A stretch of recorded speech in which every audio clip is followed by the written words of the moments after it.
안녕하세요. 뉴저지 부동산 쌤 리얼터 리처드 최입니다.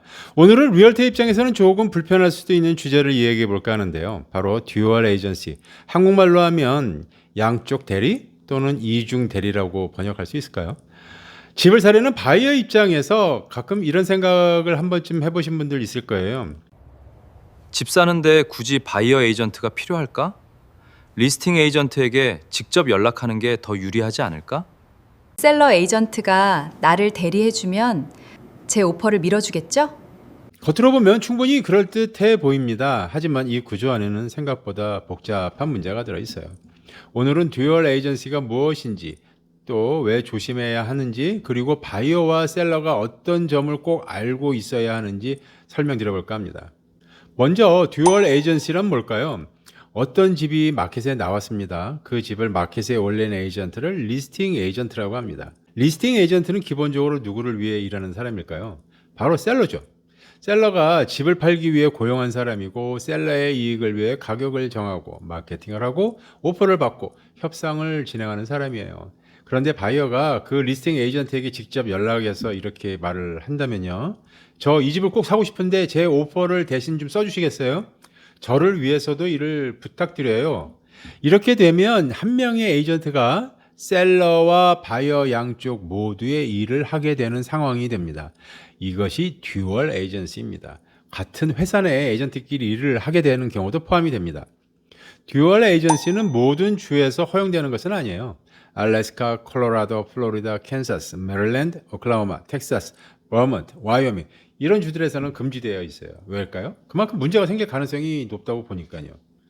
뉴저지의 경우에는 듀얼 에이전시가 허용되지만 아무 설명 없이 그냥 진행되는 것은 아니에요. 바이어와 셀러 양쪽 모두에게 이 관계를 이해시키고 오픈하고 동의를 받아야 해요. 그렇다면 왜 이 구조가 문제가 될 수 있을까요? 부동산 거래는 단순히 서류만 주고받는 일이 아닙니다. 가격 협상이 있고 인스펙션 문제가 생길 수 있고 감정가 문제가 생길 수도 있어요. 모기지 승인 과정에서 변수가 생기기도 하고 클로징 날짜를 조율하기도 하고 중간에 감정적인 갈등도 생길 수가 있습니다. 이런 상황에서 한 에이전트가 셀러와 바이어 양쪽을 동시에 대리한다는 것은 말처럼 간단하지가 않아요. 특히 시장이 뜨거울 때는 한 집에 여러 개의 오퍼가 몰리는 경우가 있잖아요. 그럴 때 바이어들은 애간장이 탈 수밖에 없어요. 어떻게든 내 오퍼가 선택되게 해야 하는데 리스팅 에이전트에게 직접 가면 더 유리하지 않을까? 바이어 에이전트 없이 가면 셀러가 더 좋아하지 않을까? 뭐 이런 생각이 들겠죠. 솔직히 말씀드리면 이런 생각이 완전히 틀린 것은 아닙니다. 바이어가 리스팅 에이전트를 통해서 직접 오퍼를 전달하면 그 리스팅 에이전트는 먼저 그 오퍼에 주목을 하게 됩니다. 의사소통이 빠를 수 있기 때문이죠. 하지만 좀 더 솔직히 말해보면 바이어 에이전트 몫의 커미션을 그 리스팅 에이전트 본인이 받게 되기 때문이에요. 그리고 이 딜을 본인이 컨트롤할 수 있게 되기 때문에 딜이 좀 더 수월할 수 있다고 생각하게 되죠. 하지만 여기서 중요한 포인트가 있어요. 바이어와 셀러 양쪽이 모두 제대로 보호받을 수 있는지 생각해 봐야 되죠.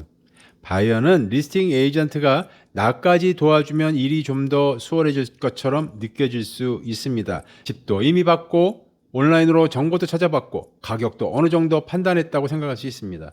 요즘 바이어분들은 정말 많은 정보를 직접 확인할 수 있죠. 진로도 보고 레드핀도 보고 세금 기록도 보고 과거 거래 내역까지도 찾아볼 수 있어요. 어떤 분들은 특정 동네나 특정 콘도를 집중적으로 몇 달씩 지켜보기도 합니다. 그러다 보면 내가 에이전트보다 더 많이 아는 것 같은 생각이 들 수도 있을 거예요. 하지만 부동산 거래에서 중요한 것은 집을 찾는 것만이 아니에요. 진짜 중요한 것은 그 다음부터입니다.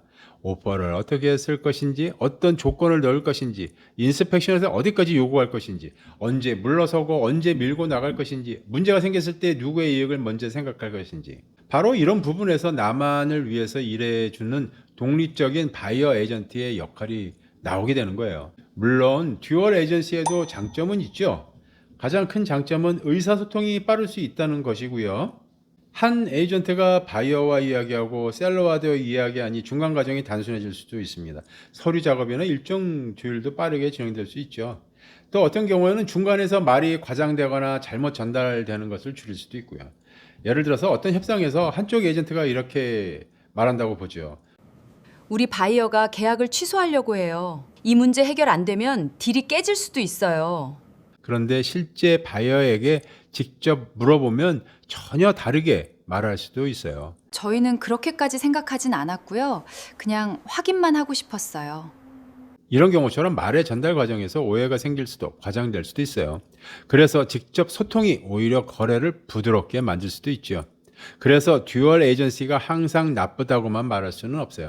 좋은 에이전트가 양쪽을 공정하게 관리하고 바이어와 셀러가 모두 합리적인 사람이라면 거래가 잘 끝날 수도 있겠죠. 하지만 듀얼 에이전시의 가장 큰 단점은 conflict of interest, 즉 이해 상충입니다. 셀러가 저를 고용하면 저는 셀러만의 이익을 위해 일해야 하는데요. 가능하면 좋은 가격을 받고 좋은 조건으로 계약하고 셀러에게 불리한 리스크를 줄이는 것이 저의 역할입니다. 그런데 동시에 바이어인 저에게 Hey 리처드, 나도 대리해서 일을 해주세요. 그러면 저는 바이어에게도 설명해야 하고 바이어가 불리하지 않도록 조심해야 합니다. 여기서 어려운 상황이 발생하게 되는 거예요. 제가 바이어를 위해 너무 강하게 협상하면 셀러는 이렇게 생각할 겁니다. 내가 당신을 고용했는데 왜 바이어 편을 드는 거예요? 반대로 제가 셀러 입장을 강하게 지키면 바이어는 이렇게 생각할 수도 있겠죠. 당신이 나도 대리한다고 했는데 정말 내 편이 맞아요? 이것이 듀얼 에이전시의 본질적인 어려움입니다. 특히 인스펙션 협상에서 아주 발생할 가능성이 높죠. 예를 들어 볼까요? 바이어가 오퍼를 넣을 때 이렇게 말을 해요. 저희는 이 집을 정말 사고 싶어요. 사소한 인스펙션 문제로 복잡하게 만들고 싶지 않으니까 구조, 기계, 환경적인 큰 문제만 볼게요. 그런데 막상 인스펙션을 해보니까 여러 가지 문제가 나왔어요. 큰 문제는 아니지만 바이어 입장에서는 신경 쓰일 수 있는 부분들입니다. 이때 셀러가 걱정하면서 말을 해요. 바이어가 계약을 취소할까 봐 걱정되네요. 필요하면 $5,000 크레딧을 줄 용의가 있어요. 저희는 이 거래를 꼭 마무리하고 싶어요. 자, 여기서 에이전트는 굉장히 어려운 위치에 놓이게 됩니다. 셀러는 $5,000를 줄 의향이 있다고 말했습니다. 그런데 바이어는 아직 그 돈을 요구한 것도 아니고 현재 조건에 크게 불만이 있는 것도 아닙니다. 그러면 에이전트는 바이어에게 이렇게 말해야 될까요? 셀러가 사실 $5,000까지 줄 의향이 있어요. 이걸 말해야 될까요? 자, 바로 이런 지점이 듀얼 에이전시의 불편한 부분입니다. 셀러의 정보를 어디까지 바이어에게 말해야 하는지, 바이어의 생각을 어디까지 셀러에게 전달해야 하는지가 어디까지가 공정한 설명일까요? 이게 정말 어려운 거예요. 그래서 겉으로는 커미션이 더 좋아 보일 수 있지만 에이전트 입장에서도 책임과 리스크가 커지는 구조가 됩니다. 바이어 입장에서 꼭 알아야 할 것도 있습니다. 리스팅 에이전트는 원래 셀러를 위해 시작된 사람입니다. 그 에이전트가 아무리 좋은 사람이고 정직한 사람이라도 처음 관계는 셀러와 시작이 된 거예요. 지인이거나 지인의 소개를 받았을 가능성이 매우 높기 때문에 셀러 위주로 일을 할 수밖에 없어요.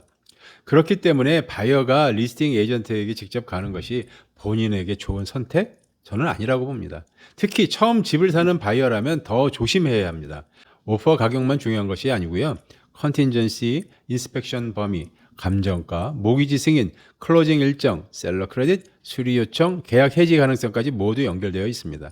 이런 부분을 내 입장에서만 봐줄 사람이 없다면 나중에 문제가 생겼을 때 불안할 수 있어요. 셀러 입장에서도 마찬가지고요. 셀러는 원래 자기 편이 되어줄 에이전트를 고용했는데 그 에이전트가 바이어까지 대리하게 되면 협상 중간에 불편한 생각이 들지 않겠어요? 이 사람이 내 편인가? 왜 바이어 입장을 이렇게 많이 설명하지? 내가 커미션을 내고 있는데 왜 내 뜻대로 움직이지 않는 거야? 듀얼 에이전시는 바이어만 조심해야 하는 문제가 아닙니다. 셀러에게도 불편함을 줄 수 있는 구조죠. 그래서 저는 개인적으로 특히 처음 집을 사는 바이어라면 가능하면 자기만의 에이전트를 갖는 것이 좋다고 생각합니다. 자, 그럼 결론은 무엇일까요? 듀얼 에이전시가 무조건 나쁘다는 뜻은 아니에요. 실제로 어떤 거래에서는 의사소통이 빠르고 절차가 효율적으로 진행될 수 있다는 장점도 있어요. 하지만 보호라는 측면에서 봤을 때는 한 사람이 셀러와 바이어 양쪽의 이익을 동시에 추구한다는 것은 거의 힘들다고 봐야 돼요. 이해 상충이 생길 수밖에 없습니다. 중요한 것은 내가 지금 이 사람들과 어떤 관계를 맺게 되는 거고 어떤 상황이 벌어질 수 있는지에 대해 정확히 알고 그 에이전트가 누구를 위해 어떤 의무를 지고 있는지도 이해하고 있어야 합니다. 그리고 그 구조가 과연 나에게 편안한 건지도요. 부동산 거래는 큰 돈이 오가는 일이죠. 조금 편해 보인다고 해서 또는 오퍼가 더 유리해 보인다고 해서 그 구조를 제대로 이해하지 않고 선택하면 나중에 후회할 수 있습니다. 집을 사고 파는 과정에서 누구를 믿고 누구의 조언을 듣고 누가 내 편인지 정확히 아는 것, 그것이 좋은 거래의 시작입니다. 구독과 좋아요 부탁드립니다. 뉴저지 부동산 쌤 리얼터 리차드 최였습니다. 감사합니다.